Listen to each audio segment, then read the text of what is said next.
Hello all, ఈరోజు office నుంచి వస్తూ నేనైతే ఒక చికెన్ పికిల్ వీడియో చూసా.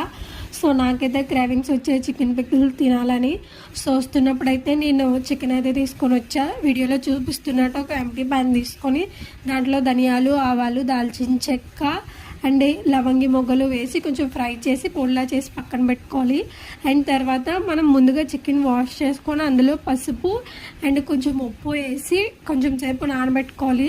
తర్వాత చికెన్ ఏం చేయాలంటే ఒక ఎంటీ ప్యాన్ తీసుకొని చికెన్ అయితే డ్రై రోస్ట్ చేయాలన్నమాట. వాటర్ వేయకుండా జస్ట్ నార్మల్గా అందులో ఉన్న వాటర్ మొత్తం ఇంకిపోయేలాగా డ్రై రోస్ట్ చేయాలి. దాని తర్వాత ఆ ప్యాన్లో ఆయిల్ వేసి చికెన్ ఇట్లా వీడియోలో కనిపిస్తున్నట్టు బ్రౌన్ కలర్ వచ్చేంత వరకు వేపుకోవాలి.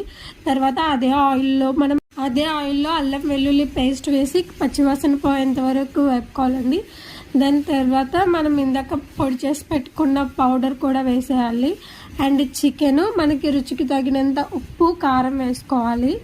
సో ఇదైతే కొంచెం సేపు వేపనివ్వాలండి. వేగిన తర్వాత ఒక 2 hours పక్క నుంచి ఒక 2-3 లెమన్స్ పిండి ఒక 2 days తర్వాత టేస్ట్ చేస్తే చికెన్ పికిల్ అయితే చాలా బాగా వచ్చింది. సో ఫుల్ రెసిపీ కోసం కామెంట్ చేయండి. Thank you for watching.